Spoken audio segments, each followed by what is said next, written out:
Do you ever find yourself scrolling through foodie posts, reminiscing about life before MS and the Wahls protocol?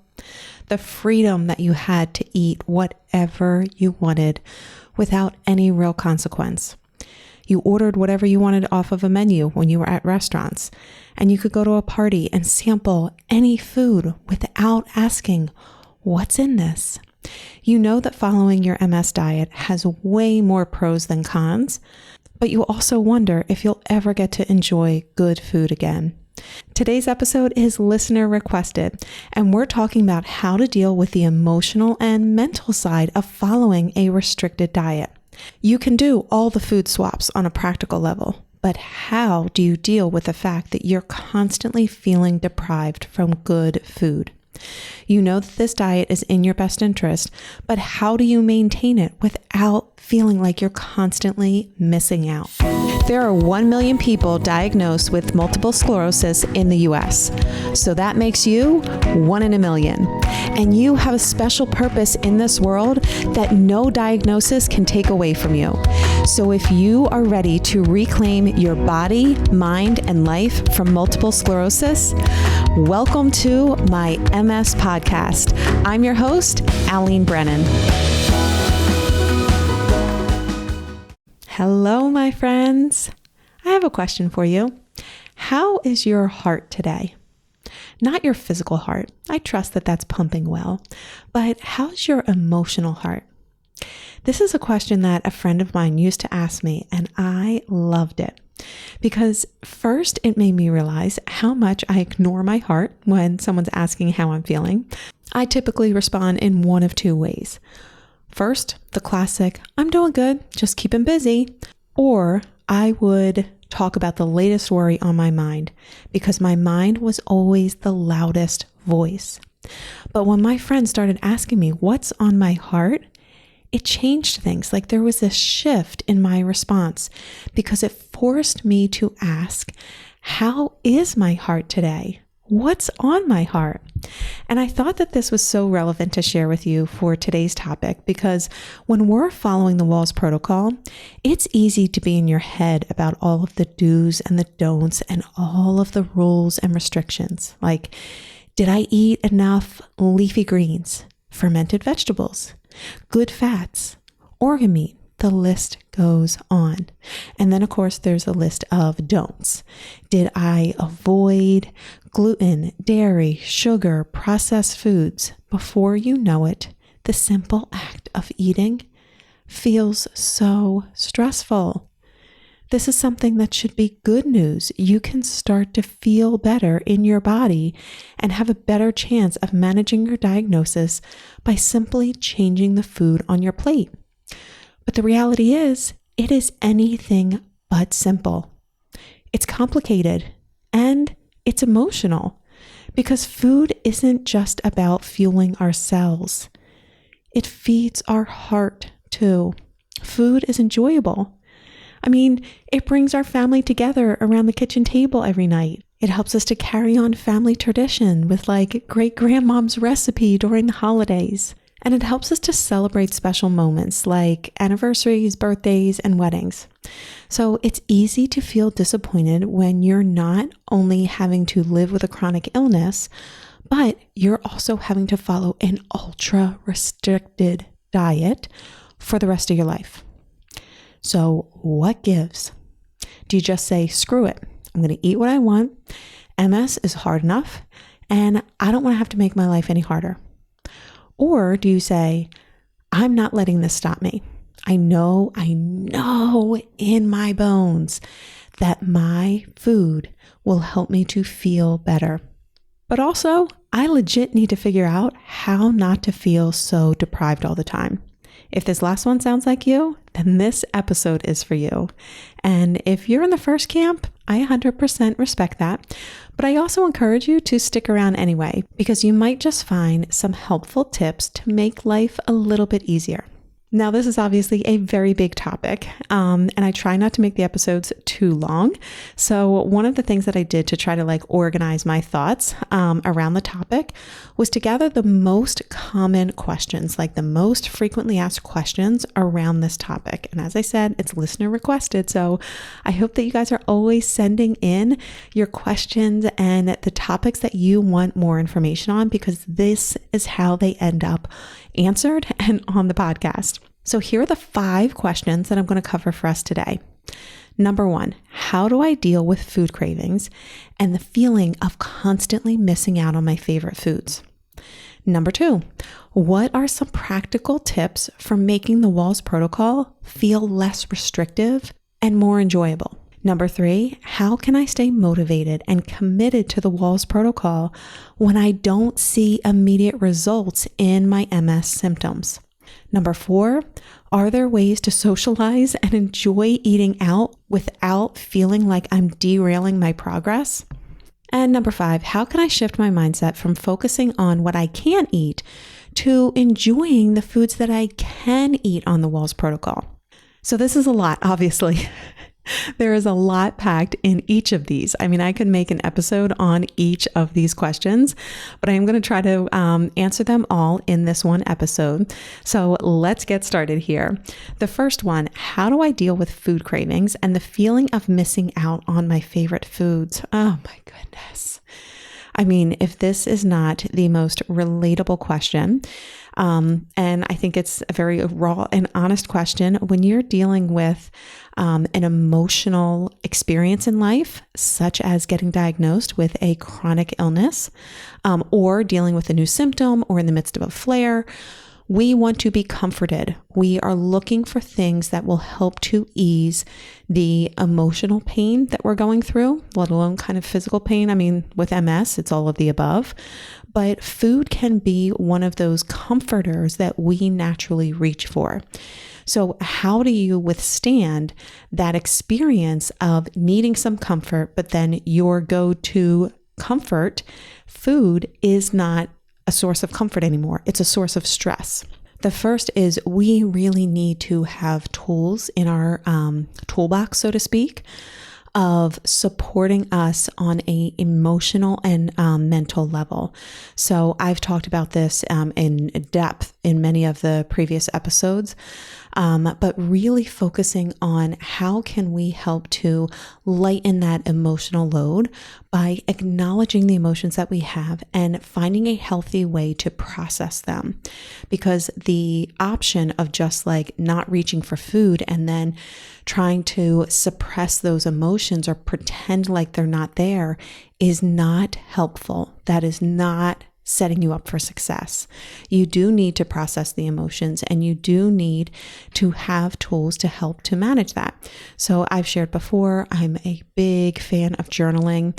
So whether it's journaling, going for a walk, talking with a therapist, whether that's somebody who's a professionally trained therapist or a counselor at church, or even just a good friend that you can have a raw and honest conversation with.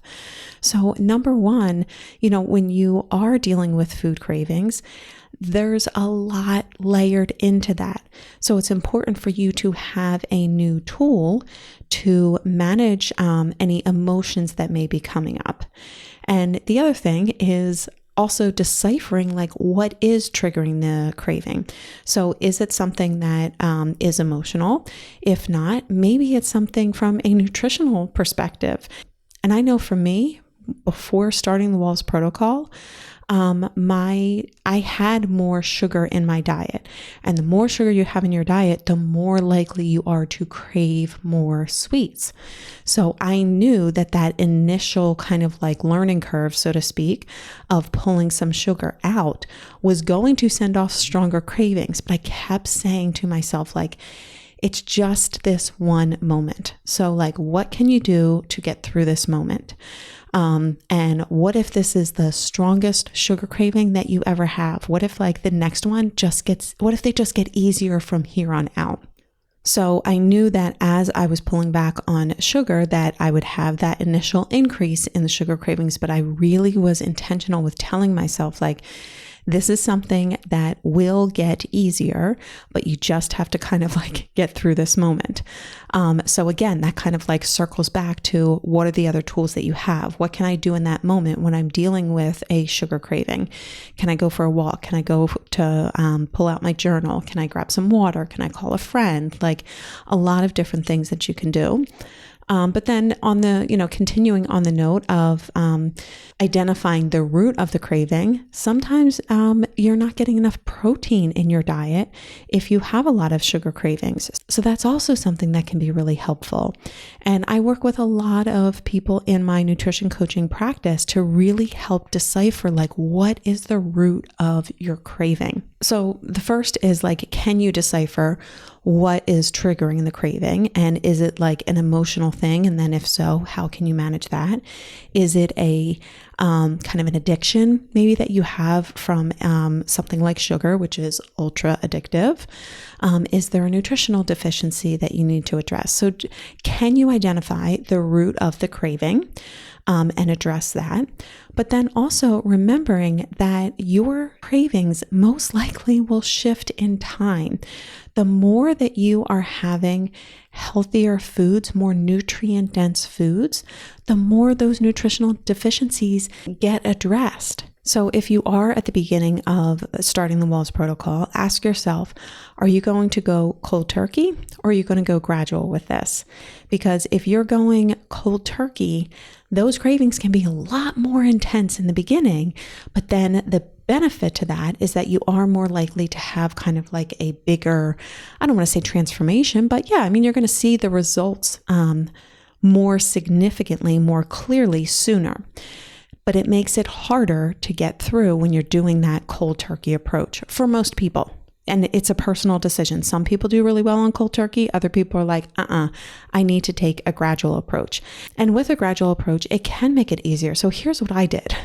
When I was first starting, and to be fair, like my diet in the beginning wasn't awful. I was a nutrition coach, so I was already kind of like very well aware of things, but it also wasn't at the level of the Wahls protocol.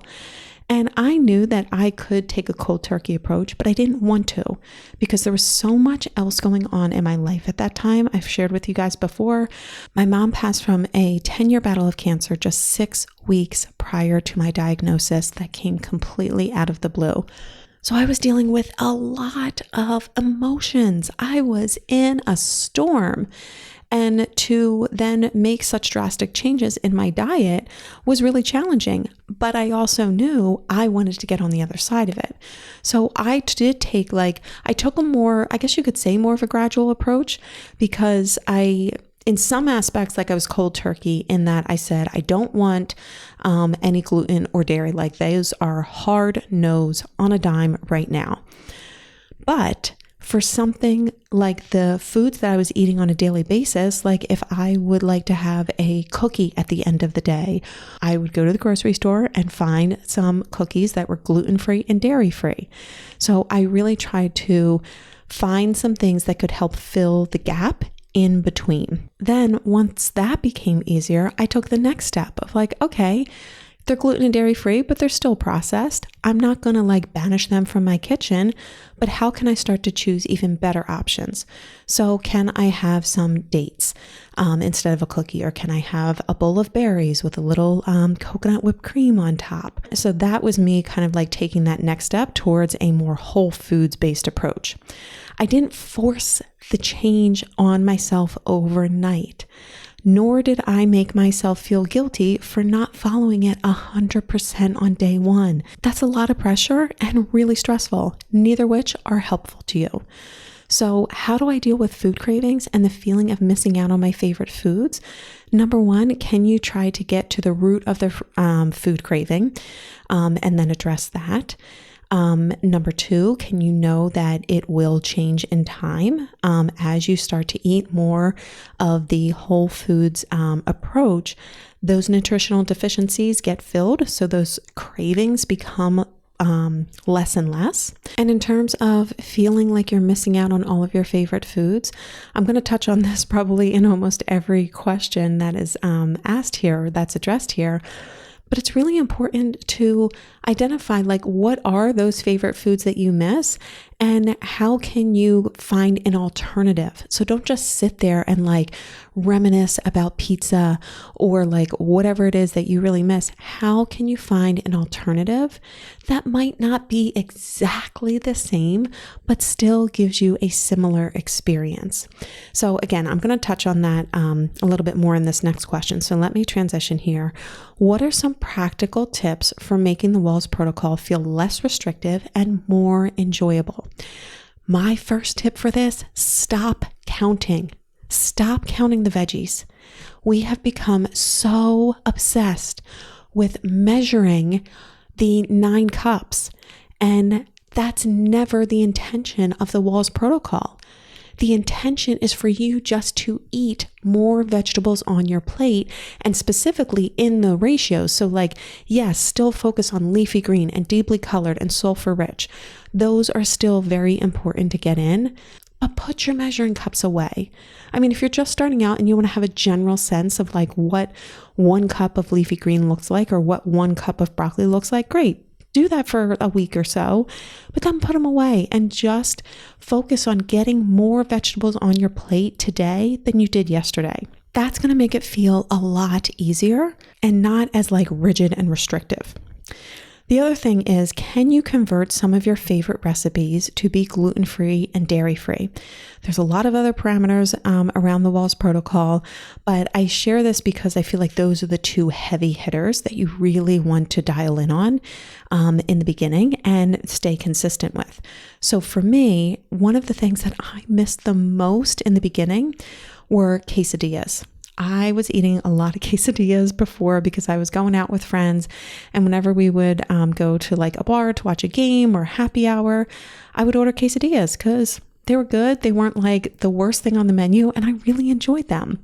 But quesadillas often have flour tortillas and cheese, dairy, so gluten and dairy. And so what I tried to do was really just find an alternative that I could make at home. And that's why I love the Siete cassava flour tortillas, because they are fantastic to use. And then I found diet cheese. So I can make my own quesadillas at home. Are they the same as ordering them out at a bar or a restaurant? No, but they still help to satisfy that craving for the quesadillas that I so loved. The other thing I miss is pizza. And I found a dough, I think it's by Holy Wholesome. I think that's what it is. If you're interested, send me a DM or send me an email and I can find it for you. And actually I can also put it in the blog post version of this podcast episode, because if you don't know, every podcast episode has a blog post over on my website at alenebrennan.com. So you can always check over there as well. But it's a frozen dough, pizza dough, that I get at the store. I get it at Mom's Market. I think Whole Foods sells it. Wegmans sells it. And you just defrost it, you roll it out, and then I put tomato sauce and then the diet cheese on top. And that helps me feel like I'm still getting pizza into my diet because I crave that. I miss it. And it's not awful. I mean, is it perfect? It's not a whole food, but no, I don't eat whole foods 24/7. So I choose my standards and I say I'm not compromising on gluten or dairy. So I found a pizza dough that can still allow me to stay gluten and dairy free by still enjoying pizza. And then the other guilty pleasure that I so desperately miss, I loved sheet cake growing up. Like I loved going to a birthday party and having a slice of vanilla birthday cake with vanilla icing on top. Like, it's so good. It's so good. And that has gluten and dairy and sugar and soy and eggs and all of the things. So I looked for recipes and I can now make a birthday cake on my own. I also found a bakery that is probably about an hour away. So it's a drive, but it is all allergy friendly. So I can get a gluten-free vegan birthday cake there. I don't get it often. I might get it twice a year, like Mother's Day and my daughter's birthday. Those are like my two go-to times. And what I'll do is I will intentionally try to save a couple slices from that cake and put it in the freezer so that if something comes up and there's a wedding or a birthday or whatever it is, I can pull a slice of that out. So what does that do? That forces me to manage my portions when I do get it so that I'm not having like the cake sitting out all week and just keep like cutting off one more sliver of it. No, I have a slice or two when, it's fresh and we share it with everybody. So there's not that much left over, but whatever is left over, I cut it up, package it individually and put it in the freezer. Now I do have an allergy to egg and soy, so that's why it makes it so much harder. You might be able to find a gluten-free, dairy-free cupcake or birthday cake at Whole Foods or some other allergy-friendly store. So check that out, and again, that's just for me because that's one of my favorite foods that I enjoy. And I hated feeling like I would never be able to have a slice of birthday cake again. But I am by no means promoting us eating birthday cake on a regular basis. Like you may say, cake doesn't do it for me, Alene, but you know what does? Cinnamon rolls or pancakes or waffles or I don't know, whatever it is for you. There are a lot of alternatives that you can find. So start to see if you can get some alternatives, some allergy-friendly versions of the foods that you crave the most or of the foods that you miss the most. And then just really have them in moderation. And when you're having them, enjoy them. Like if I am having a slice of that birthday cake, I am sitting down completely undistracted and I am enjoying every single bite of it. Whereas before, I might have a bite while I'm watching TV or like multitasking. And then at the end, I'm like, I really didn't even enjoy that because I was so busy doing other things. So it actually forces me to be a more mindful eater, which is really a good thing. And this is for like some of the more indulgent foods that I was talking about, like quesadilla, pizza, birthday cake. But for some of like the everyday things like chicken pot pie, that's something that I really enjoyed growing up and I still enjoy. But I can't go to like Boston Market and get their chicken pot pie anymore. But what I did do is found a way to make a recipe at home. So you are making more at home and you don't have to do it all at once because again, like how can you chunk this down? If you listen to this podcast before, I'm always about finding the simple step to start with. So as you're listening to this right now, is there something that you are like forever missing since you've been on the Wahls protocol? And how can you either find an allergy-friendly version of it that you can buy or make? And just right now, just look for that brand or that recipe. Then the next step, what stores carry it? Or can you order it online? Or if you find a recipe to it, can you like get the ingredients on your grocery shopping list? Then you identify a day that you can make it. So like, don't put it all onto one day because that's not helpful either. Just allow yourself to be inspired by it. Like, be excited that you're getting in the kitchen and making a new recipe. Allow it to be fun. Put on some music. Invite somebody to help you out with making it too. And obviously, let me know your results. Send me a picture. Send me a note. I love to hear about these things. And I will also say, if there is something in particular that you are missing or craving, let me know that too, because I am always working on some different recipes that I add into my coaching program and into my courses. So, all right, number 3, how can I stay motivated and committed to the Wahls protocol when I don't see immediate results in my MS symptoms? Like, that's what we're doing it for. We are doing this to get the results, to feel better in our body. And this is probably one of the hardest parts, especially if you're taking a gradual approach, because as I said before, the cold turkey approach, that gives you that kind of like more immediate transformation, but it's just can be brutally hard getting through it. But if you're taking the more gradual approach, it's easier in the beginning. And I will say it's more often most sustainable. I see more people last longer when they take the gradual approach. But the one caveat is you don't see as immediate of results in your symptoms. So one of the things I've asked myself a lot over the course of, following the protocol and making all these different changes, and I would ask you as well, is what's the alternative? Like, what is the alternative? Is the alternative to go back and eat the foods that I know definitely will not support my health? No, like I'm not going to just like abandon this and say like, all right, forget it. I didn't get results within the first month, so I might as well just go back and eat the other foods. No, because here's the other thing that I love. Like I love playing like little mind games, I guess you could call them. I don't know. But I often remind myself is like, you never know what this diet is helping you to ward off.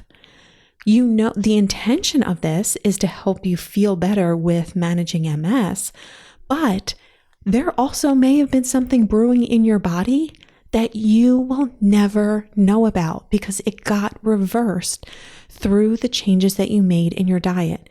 And you will now never have to deal with that because you said yes to this diet. Like, that's a pretty cool idea, isn't it? We never know what's brewing inside of us. And the idea, even if it's like, hey, your immune system was made stronger because of the changes that you made in your diet. You had less sugar, you were eating more vegetables, like just all around better quality food. And therefore, you were the person who didn't catch that cold when you went to that party. Or maybe there was something bigger brewing that you will never know about because you changed your diet. And maybe that's why it was taking so long. I don't know. We'll never know those things. But these are the things that can be really helpful to think about as you're making these changes and you're like, I'm not seeing anything yet. When? Like, when are we going to get there, right? On the long road trip? When are we going to get to the place where these MS symptoms get alleviated? And Dr. Wahls does often remind us that sometimes stabilization is progress. Like those are the results. Because you may not ever have to deal with them getting worse, which they may have been on track to do, but you stopped that through this diet. So it's just kind of like helpful to think about these things in terms of, yes, you are hyper-focused on helping the fatigue to be alleviated or the brain fog or like something super specific. And the reality is that changing gut health takes time. Like, we didn't get to this place overnight. We were eating a certain way, most likely for decades. And for your body to have to reverse some of the damage that these foods, these processed foods that seem relatively normal, I mean, they're on the shelves in the grocery store, so how bad that can they be? But the reality is they weren't supporting our health. So we have to reverse some of that, and that does take time. Do your best to not put a timeline on your healing. Fuel your body with good foods and give your body the time it needs, however long it needs to heal. And then the other thing I would say is it's really important to get in community. Like, find someone that is making this lifestyle more realistic and appealing and follow them. That is always my intention in everything that I do with this podcast, with social media, with the coaching program that I created, with the course that I created, like making this realistic, creating a real world plan so that you get to feel better and still enjoy life. I mean, that's the real goal, isn't it? All right, let's move on to number 4. Are there ways to socialize and enjoy eating out without feeling like I'm derailing my progress on the Wahls protocol? Oh, this is a good one. How do you eat out at a restaurant? Like, how can you eat out when there's so many uncontrollables? So here's what I have personally found helpful. First, if you are eating out, especially with like friends or family, how can you be part of the discussion of recommending a place that you're going to eat at? Or how can you start to kind of like guide that decision process? Because if you can do the work ahead of time and identify like, okay, personally, I know sushi is a go-to for me, and it's one that a lot of my friends enjoy. So if anyone is asking like where we want to go, I will often recommend a sushi restaurant because I know I can go and order a salmon avocado roll or, you know, like whatever it is. And then I'll just bring my own coconut aminos so that I don't have to worry about the soy sauce, because soy sauce has gluten in it. You can get gluten-free soy sauce, but as I shared before, I do have a soy allergy. So I get coconut aminos and it tastes and looks exactly like soy sauce. So my point is that I will identify where are some restaurants that I know are pretty easy for me to eat at that I know others will enjoy too. So sushi is one. Relatively speaking, I can pretty much find something to eat at a Mexican restaurant. Like I can do some tacos on a corn tortilla.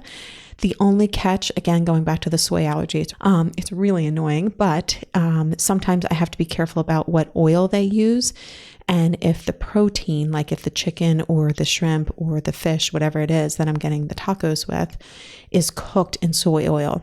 But a lot of times they'll say that they can just cook it separately, like they'll grill it, so it doesn't have the soy. And then also on the note of the Mexican restaurant, I really enjoy chips and guac, and the chips are often cooked in some type of a soy oil. So in that case, I will either ask the server if they can give me some cut up veggies like carrots or cucumbers, whatever they have, so I can still kind of like have that dipping experience with the guac. Or I am also known and not above traveling with my own chips. I tuck that bag of siete cassava flour chips in my bag and I will just bring them out. I try to be discreet about it. Like I'm not going to be tacky about it, but that way I can still enjoy chips and guac. And I've ordered the guac, like I'm paying for it. So it's not like the chips are just like a side thing. But yeah, I mean, how can you identify the restaurants that you can eat at, which often requires a little bit of work? This is again something that I coach a lot of my clients on and talk a lot about in the online course of how do you identify the restaurants and how do you identify what you can have on a menu. Because then when you can kind of get ahead of that, it's a lot easier when you've suggested some restaurants and then you call the restaurant ahead of time. Hi, this is Alene. I'm coming in for a reservation this Friday night and I have some food allergies. I just wanted to know if I could talk with the chef or the manager about it. Call at a time that is not super busy for them. Do not call during like the lunch or dinner rush hour. Call on an off time. Talk with the manager or the chef. And what I typically do, hey, I have some allergies. I'm coming in this Friday. I looked at the menu. I identified 2 meals or like whatever it is that I'd like to have. And I just wanted to make sure that they're allergy friendly. My allergies are gluten, dairy, soy, nut, and egg. And here are the entrees that I was looking at. Can these be made allergy friendly? That is how you consolidate a very big ask down to something that is very specific. Here are my allergies and here is the specific meal that I am looking to order, because I know when people hear I can't have gluten, dairy, soy, nut, or egg, that's super overwhelming. And they're like, yeah, no, we can't. I'm sorry. We can't accommodate that. There's a restaurant down the street. Go check them out. So I might say that I saw a salmon dish on there, and can that be made allergy friendly? And then as sides, can I just double up on veggies? So it just helps to narrow it down. Or if I'm going to like the Mexican restaurant that I talked about, hey, I saw that you had shrimp tacos there. I just wanted to make sure that you have corn tortillas.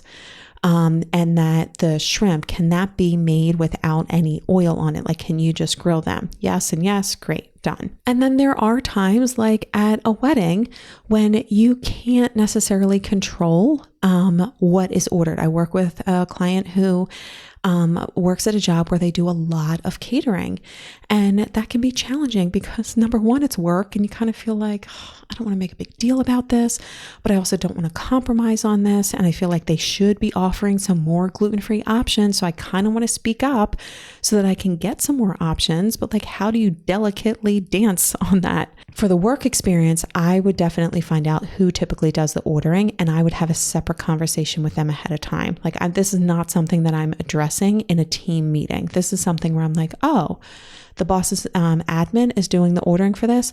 Let me go up and talk with them ahead of time and just say, hey, I have some food allergies and I just wanted to see what you're ordering and if there was anything that I could order off of that to make sure that it's gluten-free or like whatever. When I'm going to a wedding, I 100% call the venue ahead of time, let them know I'm coming, I have some food allergies. what is being served, and then make sure that at least my entree is something that I can eat. But I'll admit, my husband and I went to a wedding probably about a year or two ago. It was in Philly, and there was a little bit of a gap between the ceremony and the reception, but we were going to go and it was going to be a big cocktail hour, and we knew this was like a fancy dancy wedding. And I hate going and feeling deprived. So like this is why I'm so passionate about the topic of today's episode. And one of my favorite sushi places was around the corner. So we went and I sat and enjoyed a roll of sushi before I went. So when I went to the cocktail hour, was I surrounded by all like delicious food? Yeah, I would have loved to have like picked from all the different stations. But I didn't want to feel like garbage afterwards because I never know how long it'll last. It's just not worth it to me. It's not worth it to me. But what I did is I went ahead of time and I had a special meal so that I felt like I got a quote unquote treat or like special food. That helped to make that experience a little bit easier. Or if I know that I'm going someplace and they're having, like I talked about, like birthday cake that I know I won't be able to have. Well, then maybe I have some gluten-free, dairy-free, all the things free cookies that I either bring or have at home. So like, how can you just like make this realistic for yourself? You don't have to eat raw broccoli and carrots for the rest of your life. I'm not encouraging you to eat a lot of like allergy-friendly processed foods, but I am trying to help you identify ways in which you can still have some of these special foods without completely derailing your progress. So last question here, how can I shift my mindset from focusing on what I can't eat to celebrating what I can eat? Now, I'm going to be 100% honest with you here. One of the greatest gifts that I think the Wahls protocol has given me beyond the ability to better manage MS and feel better in my body, which those are pretty big pros, but it's also given me the ability to focus more on the time that I'm spending with family and friends and less on food. Food is fun and food is delicious. And yes, I love going to like Thanksgiving and seeing all of the dishes out and who made what recipe and how delicious this ingredient is and all of that other stuff. That is hard in that moment. I'm not denying that because I still have my moments with it as well. But I have also over the years I don't know if I want to say trained myself, but like really just gotten the focus off of food and more on the people that I am spending the time with. I'm so much more present in conversations because I'm not distracted by the food. So maybe this is something that you find that you're able to do as well. You're able to spend more time having conversations with the people that you're eating out at a restaurant with because you looked at the menu ahead of time and you're not spending the first like 20 minutes trying to decide what you're eating. I've already looked at the menu. I've talked with the restaurant. I know what I want. So that means I get a bonus like 10 or 15 minute conversation with the person next to me. And then the other thing is I have peace of mind knowing that I'm doing my very best every day. There is not a single day that is ever perfect. But I am doing my best, and that gives me peace of mind to know that I can't look back on regret. I have done my best, and the rest is in God's hands. I truly believe that. Again, no day is perfect, but I do my best each and every day, and then I just have to surrender the rest. So that is one of the things that really keeps me motivated, regardless of how soon or how long it takes to feel the benefits of it. I'm like, but I'm showing up and I'm doing my best, so I can't look back on regret. And look, the reality is you can eat whatever you want. But one of the things I would often tell myself is just that. I can eat whatever I want, but I'm choosing these foods so I can have the health and energy to enjoy life. That feels very different instead of like, I can't have this food because it's on the no list, or it's on the restricted list, or it's on the elimination list, whatever it is. Like that feels like somebody else is controlling you. You can eat whatever you want. Nobody is going to stop you. However, you can choose to eat certain foods so that they support your health and energy, again, so that you can enjoy life, because that, my friends, is what this is all about, giving you the health and the energy to truly enjoy life. Now, that brings us to the end of our list here. I know that I can go on much longer about these topics, but I do hope that I help to address some of the main points here. And of course, I want to hear from you. Like, what helps you feel less deprived on the Wahls protocol? Or are there any foods that you found that were really helpful in finding a good swap for a food that you have missed? Or like I said, are you missing a particular food, a particular recipe? Let me know. Send me a DM, send me an email. I always love hearing from you. And again, as a reminder, today's topic was listener requested. So let me know what you want to hear more about so that I can make sure that I am covering the most requested topics. Well, my friend, we've reached the end of this episode. Pick one lesson from today's discussion and put it into action now. It's time to reclaim your body, mind, and life from multiple sclerosis. And for more resources, events, and programs, head over to alenebrennan.com. See you on the next episode of my MS podcast.